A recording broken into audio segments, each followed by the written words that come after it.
Hey, future respiratory therapists. So over the weekend, I received a request to do a video breaking down the difference between a Lary tube versus a tracheostomy tube. And for a lot of you newcomers into the field of respiratory therapy, this can be a challenging concept to grasp, okay? I'm going to do my very best to break it down for you here, so hopefully this makes sense so that when you're dealing with these patients, you understand exactly what you're dealing with.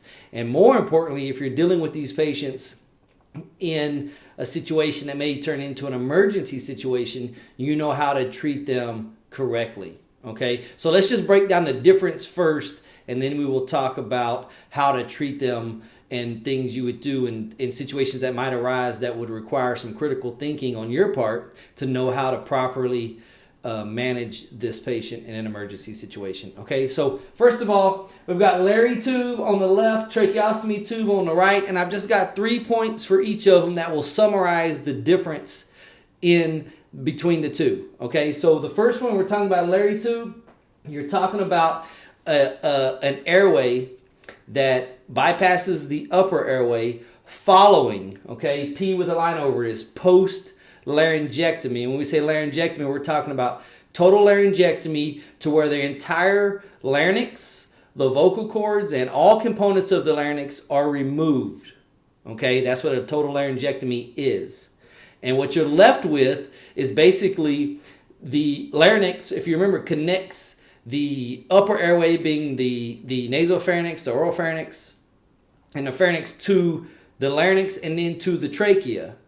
Now, if you take that piece of the puzzle out, then you're missing a connective piece, okay? And so you need to recognize that. What happens is they remove the larynx and they actually sew the remaining end of the trachea to a stoma just above the clavicle. So when you see a Lary tube, you're looking at and visualizing directly into the patient's trachea. Okay, that is where all air movement is moving in and out of this patient's lungs from. Okay, now this oftentimes doesn't require a stent. Okay, so doesn't require anything to help maintain patency. The trachea has its own cartilage in it that keeps it patent. And when they create this and connect this to the opening just above the clavicles, right mid-center, okay, then that hole typically remains patent. Now with a tracheostomy tube, really you're just talking about an airway, an artificial airway that can be used alternative to other artificial airways for whatever reason. Maybe you can't get the patient intubated, so you have to do an emergency tracheotomy on them, okay? And in that case, you would put in a tracheostomy tube. Maybe the patient is a failure to wean and has become a long-term vent patient, and that patient would require a tracheostomy tube to aid weaning from mechanical ventilation. Various different reasons, maybe a radical neck surgery that doesn't require a laryngectomy, but requires an artificial airway to maintain patency and allow ventilation to be happening still, within the lungs, obviously. And so a tracheostomy tube is just an airway put into the trachea. It bypasses the upper airway, but it does not create the only connection. The connection between the upper airway, the nasal and oropharynx is still in contact with the larynx and with the trachea. Okay, that's with the tracheostomy tube. So that's the biggest difference. Okay, the second thing you want to know is that a Lary tube is permanent. Once you take the larynx out, it cannot be put back in. And so a Lary tube is permanent. This person will live with this stoma forever.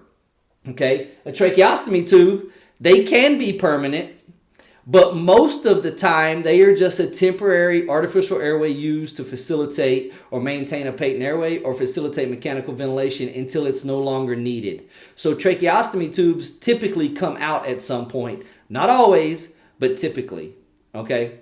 Now, the last thing you see here on the board here, and then we're going to get into specific situations that you need to know clinically, is that a Lary tube bypasses the upper airway, which is no longer intact with the lower airway.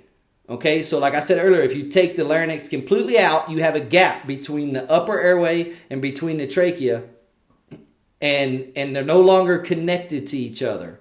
And so there will never, ever, ever again be air movement through this patient's mouth and nose, through the larynx and in through the trachea and into the lungs. All air movement will happen from the stoma in and out of the lungs. No other way to ventilate this patient except for through the stoma following the laryngectomy. Okay?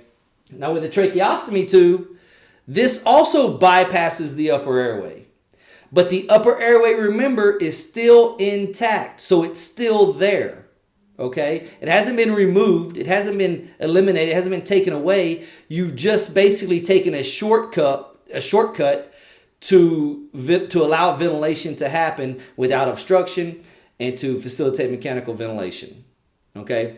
So those are the three key differences in a Lary tube versus a tracheostomy tube. Now the importance for you is understanding how this impacts you at the bedside. Okay? First of all, both of them bypass the upper airway. If you bypass the upper airway, then you need to provide appropriate humidification and heat to the patient's airway. So both of these will require some sort of heat and humidification system. Okay? Sometimes very few Lary tube patients go home with a heated large volume nebulizer on a trach collar or something like that. Most of them have what they call a Lary tube, which is a tube that you can adapt a humidifier to, and that humidifier acts now as our noses act for us. Okay? The tracheostomy tube, it bypasses the upper airway, and this patient should be on heated aerosol to provide appropriate humidification and appropriate heat to the airways. Okay? Whether that's through some HME device or through a heated trach collar.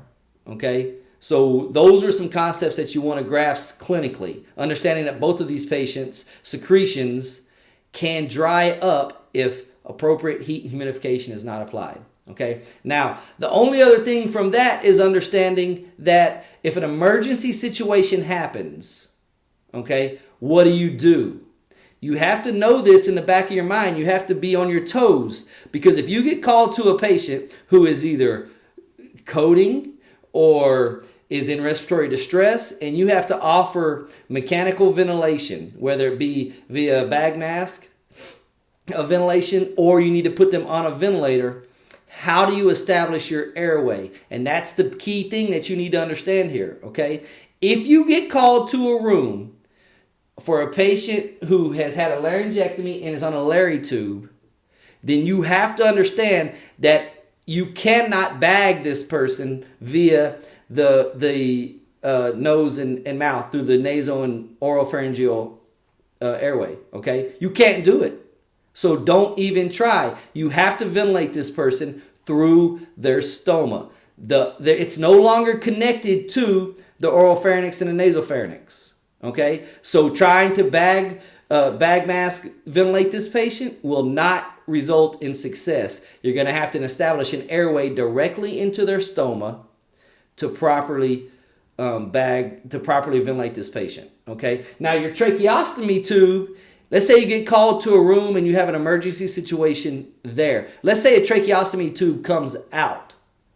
You may have difficulty trying to put it back in. If it's a fresh trach, you won't even attempt to try to put it back in, right? And so if you lose your airway on a tracheostomy tube, your plan of action should be to cover the stoma, okay, assuming that you can't get another tracheostomy tube back in. Okay, cover the stoma and provide bag mask ventilation via ambubag. If you need to establish another airway, you can orally intubate this patient. Okay, because the upper airway still communicates with the lower airway in the trachea. Okay, so you need to understand that. You need to understand that communication is still there. So you can orally intubate a trach patient in an emergency situation if you lose an airway. Okay, you can manually bag mask ventilate a patient who loses an airway with a tracheostomy tube via their oral and nasal pharynx with a bag mask. Okay, you cannot with the Lary tube. That's what you need to get in your head. If I have to mechanically ventilate this patient on a Lary tube, I'm going to have to take an endotracheal tube and insert it directly into their stoma. Tracheostomy tube, I can orally intubate this patient and still mechanically ventilate this patient if need be. Okay? Hey guys, I hope this helps. It's a simple breakdown of Lary tube versus tracheostomy tube. Remember, Lary tubes follow complete and total laryngectomy, so the larynx is removed and the upper airway is no longer in connection with the trachea. This is a permanent surgery. Okay? You cannot bag mask ventilate this patient. Tracheostomy tubes is just another alternative airway to use in certain circumstances. They are temporary. If you lose this airway, you can still utilize the oral and nasopharynx to ventilate this patient via bag mask ventilation. Okay, hope this helps. Leave me your comments. Tell me what you think. We'd love to hear from you. Hope you're having a great day.